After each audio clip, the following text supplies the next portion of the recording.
Wiltshire, England, rolling hills, ancient stones, a picture of peace. But beneath the surface, a different kind of trade was flourishing. Not in wool, not in crops, but in cocaine. Hidden compartments, cars modified for stealth, untraceable, messages sent in the digital shadows, millions of pounds, an empire built by two brothers, Warren and Kelroy Allison. They believed they were untouchable, invisible. But every empire, no matter how sophisticated, faces its day of reckoning. The quiet countryside of Wiltshire, known for its pastoral beauty and historic monuments, became the unlikely epicenter of one of the UK's most cunning drug trafficking networks, defying all expectations and proving that appearances can be profoundly deceiving. Meet Warren Allison from Swindon and his older brother Kelroy Allison from Trowbridge. Names you wouldn't associate with international drug lords, yet that's exactly what they were. They weren't hardened criminals from a major city, but local. Figures who climbed the ladder to become kingpins. For nearly 5 years, starting in early January 2016, they meticulously built their network. Their method: buy in bulk, sell in smaller quantities. Cocaine, sourced and moved with chilling efficiency across the southwest of England and beyond. The numbers were staggering: over 70 kilograms of pure cocaine. The street value? Up to £7 million. The fact their operation ran for almost 5 years before the main police investigation ramped up in 2020 suggests a period of successful evasion and growing sophistication. They didn't emerge overnight, but became a gradually entrenched criminal enterprise, whose local Wiltshire roots might have initially provided a layer of cover that aided their early growth. Their communications were shrouded in secrecy, encrypted, phones, EncroChat, SkyECC. These weren't casual tools. They signaled a serious commitment to operational security. Warren Allison, the ringleader, even used the EncroChat handle, Legal Master.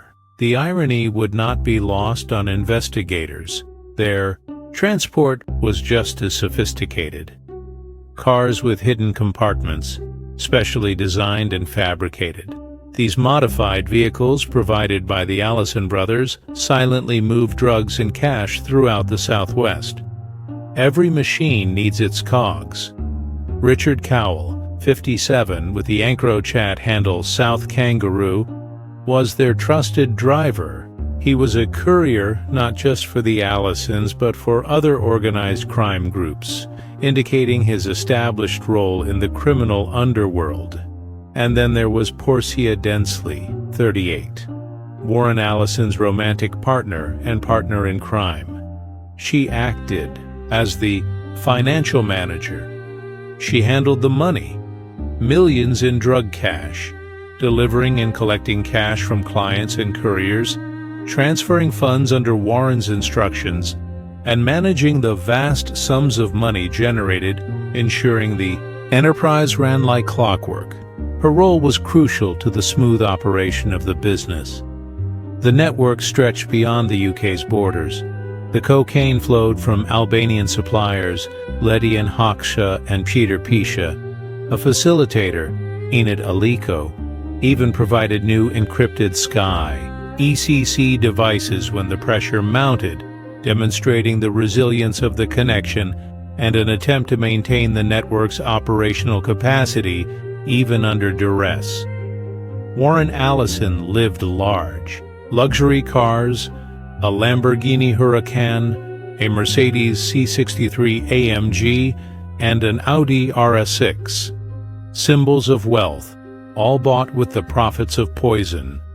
But such extravagance doesn't go unnoticed, not by the public, and certainly not by the police.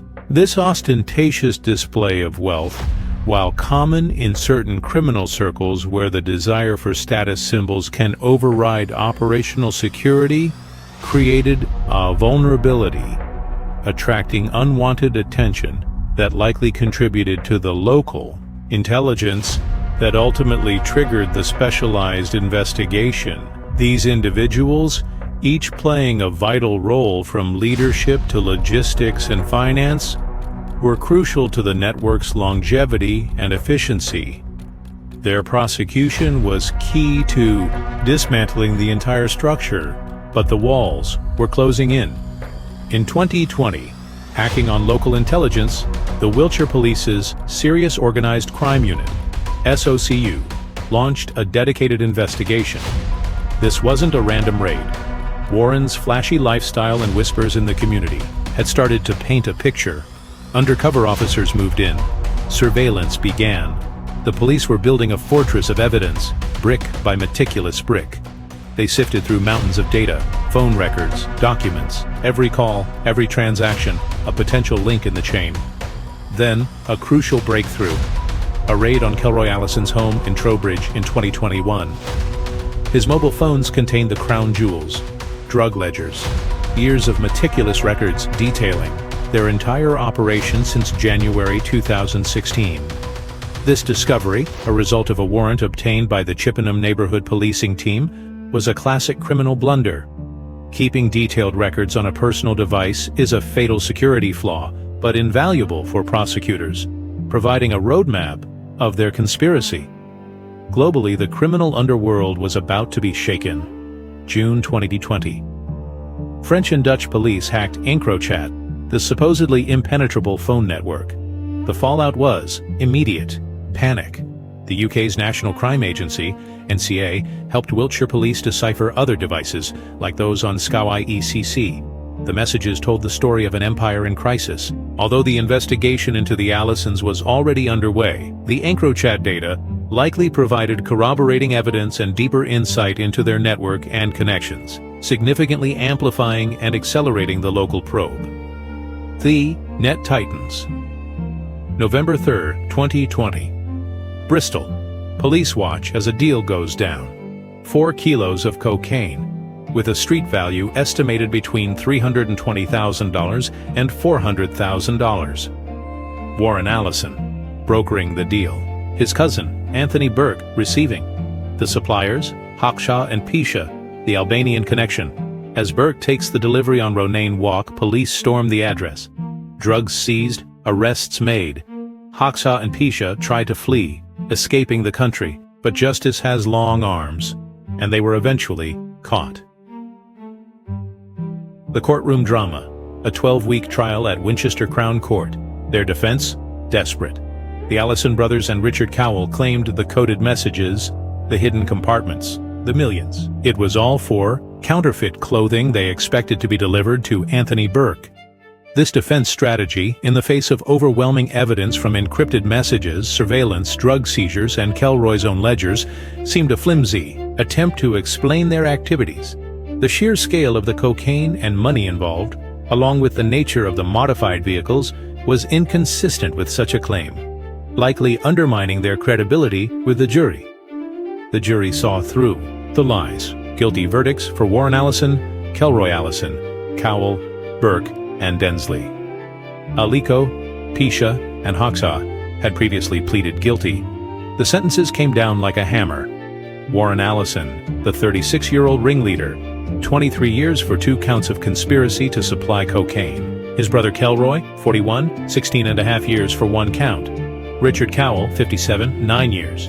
Portia Densley, 38, 8 years. Anthony Burke, 34, 8 years. Letty and Hawkshaw, 38, 7 years and 4 months. Peter Pisha, 37, 6 years and 8 months. Enid Aliko, 28, 4 years. In total, more than 82 years in prison for the 8 defendants. The Allison empire was in ruins. A major drug network dismantled piece by piece. The police emphasized that a significant criminal operation had been systematically taken apart. The shockwaves spread. Intelligence from the Allison case helped police target other organized crime gangs in the region with whom the Allisons associated.